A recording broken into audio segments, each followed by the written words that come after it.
Morning बच्चों। आज हम पाठ पढ़ेंगे भाषा। भाषा भाषा क्या होती है? भाषा जैसे मैं बोल रही हूँ, क्या बोल रही हूँ मैं? हिंदी भाषा बोल रही हूँ। इसी तरह अलग अलग स्टेट्स की यानी अलग अलग जगह की अलग अलग भाषा होती है। आपने देखा होगा जो फॉरेन कंट्री में रहते हैं वो अलग भाषा यूज़ करते हैं, और आजकल तो इंडिया में भी बोलते हैं अलग अलग। इंग्लिश बोलते हैं ना, तो वो भी क्या है, इंग्लिश में लैंग्वेज, और हिंदी भाषा में उसको क्या बोलते हैं, भाषा। तमिल, मद्रासी, महाराष्ट्र, मराठी, अलग अलग भाषा बोलते हैं ना। क्यों बोलते हैं वो अलग अलग? सबकी अलग अलग भाषा होती है। क्यों बोलते हैं? पहली लाइन, भाषा विचारों का आदान प्रदान करने का साधन है। भाषा जो है, अगर हम बोलते हैं, जैसे मैं आपसे बोल रही हूँ, मैं आपको कुछ पढ़ा रही हूँ ना, तो उसके लिए मैं क्या यूज़ कर रही हूँ? एक साधन है भाषा। आपको सिखाने के लिए मुझे कुछ यूज़ करना पड़ रहा है, प्रयोग करना पड़ रहा है, वो क्या है? भाषा। जब आप पार्क में खेलते हो तो क्या करते हो? एक दूसरे के बारे में बताते हो, मैं यहाँ गया था, मेरा दिमाग में ये आ रहा है, मैं ये सोच रहा हूँ। तो क्या करेगा? एक दूसरे से बातें करते हो ना, वो क्या है? आपके विचारों को क्या करते हो आप? आदान प्रदान, एक दूसरे को देते लेते हो। तो उसके लिए आप क्या बोलते हो? भाषा का प्रयोग करते हो। और भाषा का प्रयोग, भाषा जो है एक साधन है विचारों को एक दूसरे को बोलने सुनने का साधन है। मैं आपको बोल रही हूँ ना, आप सुन रहे हो ना, मैं आपको समझा रही हूँ, तो इसमें क्या प्रयोग कर रही हूँ? भाषा। तो भाषा क्या है? साधन है विचारों का आदान प्रदान करने के लिए या बोलने और सुनने के लिए। नंबर 2, भाषा 2 प्रकार की होती है। 2 टाइप्स, जैसे 2 तरह की होती है। एक तो मौखिक, एक भाषा कैसी होती है? मौखिक। जैसे मैं बोल रही हूँ, आप सुन रहे हैं। देखो, ये 2 बच्चे हैं, मेरा नाम अमित है, ये बोल रहा है मेरा नाम अमित है, ठीक है। मेरा नाम विवान है, उसने अपना नाम बताया। एक बच्चे ने अपना नाम बताया, दूसरे बच्चे ने अपना नाम बताया। तो ये क्या है? मौखिक, बोलना और सुनना, ये क्या है? मौखिक। अब क्या तुम इस पार्क में पहली बार आए हो? हाँ, मैं और मेरा छोटा भाई पहली बार इस पार्क में आए हैं। यानी यहाँ पर क्या हुआ? विचारों का आदान प्रदान। उन्होंने अपने अपने बारे में बताया। कैसे बताया? भाषा के द्वारा, भाषा का प्रयोग किया है। तो ये कौन सी भाषा हुई? मौखिक भाषा। लिखकर तो नहीं बताया ना, बोलकर या सुनकर बताया। तो ये क्या है? बोलना सुनना, मौखिक भाषा। भाषा का कौन सा रूप है? मौखिक। सेकंड, क्या तुम मेरे दोस्त बनोगे? मैं यहाँ रोज खेलने आता हूँ। हाँ, क्यों नहीं, मैं और मेरा छोटा भाई रोज तुम्हारे साथ खेलेंगे। देखो, दोनों अपने अपने विचार आदान प्रदान कर रहे हैं, यानी अपने अपने थिंकिंग्स, अपने अपने विचार एक दूसरे को आदान प्रदान कैसे किया? भाषा से। भाषा क्या है? विचारों को आदान प्रदान यानी लेने देने का एक साधन है। बोलना सुनना कैसे होता है? भाषा से होता है। बिना भाषा के तो हम एक दूसरे को कुछ भी नहीं बोल सकते, ठीक है। तो भाषा क्या है? साधन है विचारों को आदान प्रदान करने का। और जो बोलकर और सुनकर, जैसे मैं बोल रही हूँ और आप सुन रहे हो, तो ये क्या है? मौखिक। भाषा का कौन सा रूप है? मौखिक। नेक्स्ट, अब एक आता है, चित्र देखकर भाषा का सही रूप लिखिए। देखो, यहाँ पर दादाजी क्या कर रहे हैं? अखबार पढ़ रहे हैं।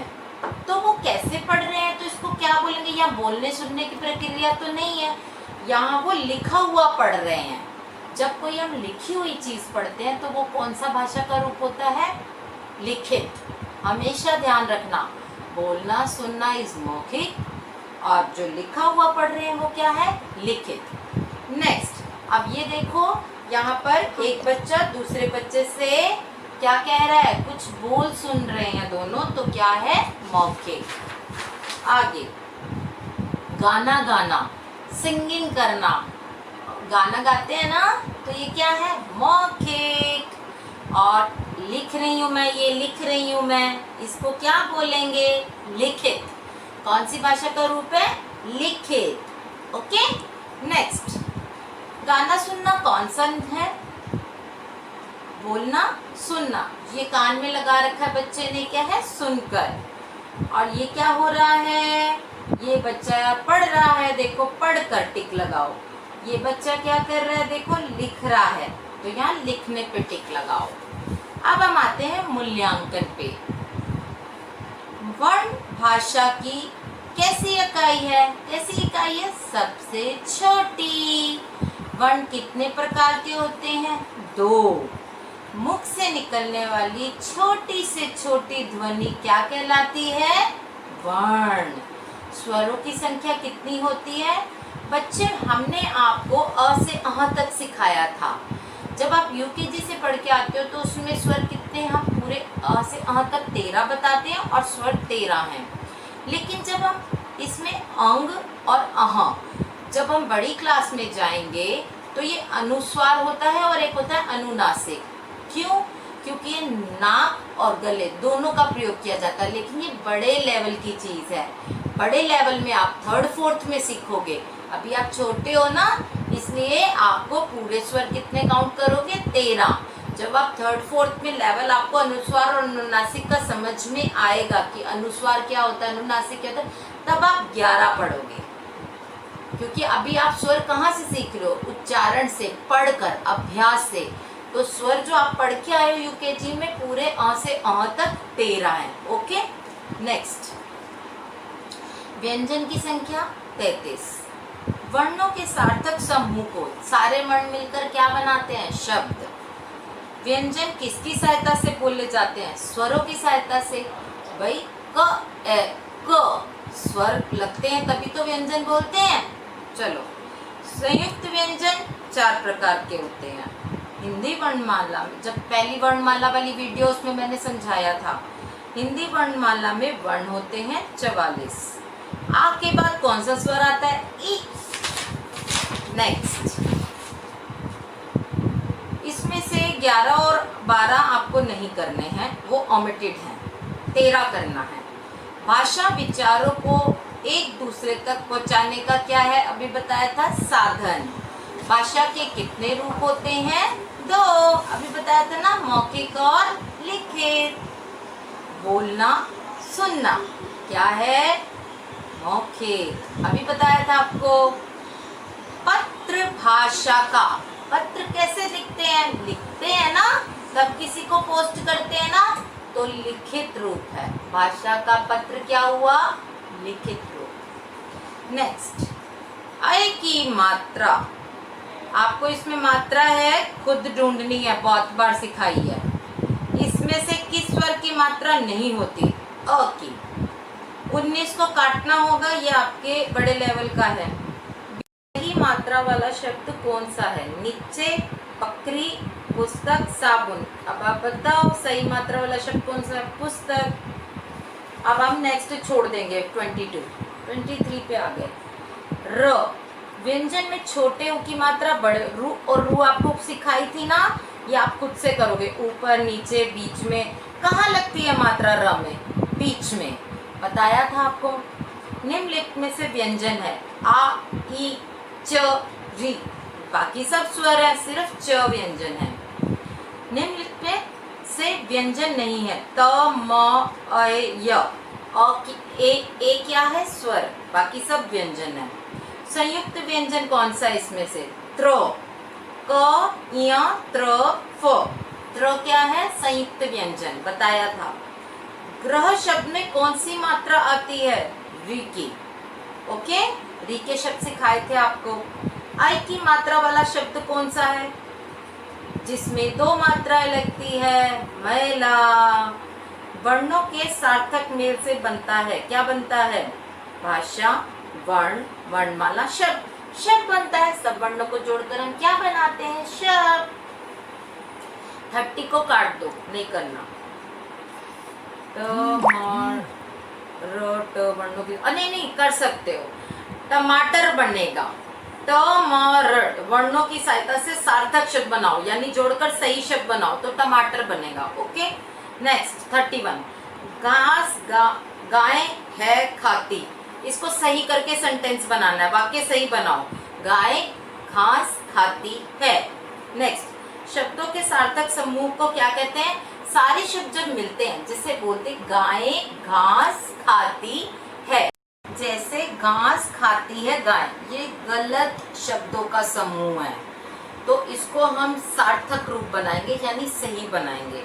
गाय घास खाती है, ये सही लग रहा है, तो शब्द सार्थक वाक्य कौन सा है? गाय घास खाती है। अब शब्दों के सार्थक समूह को क्या कहते हैं? सही से शब्दों को अरेंज करना, शब्दों को सही से लगाना। जैसे अभी बताया था घास खाती है गाय, तो ये गलत लगा हुआ है। अब गाय घास खाती है, ये क्या है? सार्थक समूह है, यानी सही ढंग से इनको क्रमबद्ध किया गया है, सही ढंग से इनको लगाया। तो इस सार्थक समूह को क्या कहते हैं? शब्दों को सही से अरेंज किया हुआ है, सही से क्रमबद्ध। इसके बाद क्या आना चाहिए, तो इसको क्या बोलते हैं? वाक्य। पूरा सेंटेंस इंग्लिश में बोलते हैं, हिंदी में आपको वाक्य बनाओ भी सिखाया है। व्यंजन के साथ स्वर किस रूप में जुड़ते हैं? मात्रा के रूप में। अब जैसे देखो स है, स के साथ अ की मात्रा, अ क्या है? स्वर। तो व्यंजन के साथ जब स्वर की मात्रा लगी तो क्या बना? से। तो यहाँ पर कहा गया है व्यंजन के साथ स्वर किस रूप में जुड़ते हैं? मात्रा के रूप में जुड़ते हैं। आम, आ की आवाज आ रही है, आ की मात्रा लगाई तो क्या बना? यानी वो मात्रा के रूप में जुड़े। किसी भी व्यंजन के साथ जब वो जुड़ते हैं, स्वर का उच्चारण जुड़ता है, यानी मात्रा जुड़ती है। आपको समझ में आ गया ना क्या जुड़ता है? स्वर किस रूप में जुड़ते हैं? मात्रा के रूप में। आगे सार्थक शब्द क्या है? मलीच, सूजर, पपीता, टमर। मतलब वर्णों को सही से क्रमबद्ध किसको जोड़ा गया है? मलीच तो गलत है, सूजर भी कुछ नहीं होता, टमर भी कुछ नहीं होता, पपीता। इन वर्णों को सही क्रमबद्ध रूप में जोड़ा गया है, तो ये क्या है? सार्थक शब्द बना। ये क्या बना? सार्थक शब्द। खिलते हैं फूल, सही वाक्य बनेगा। फूल हैं खिलते, फूल खिलते हैं, खिलते फूल है, ये सभी। फूल खिलते हैं, बिल्कुल सही सार्थक शब्दों को जोड़ा गया है, ये सही वाक्य है। तो बच्चे हम मिलते हैं, आशा है आपको समझ में आया होगा, और अगर नहीं समझ में आया तो हम डाउट सेशन में भी इसको क्लियर कर सकते हैं। Okay, bye bye.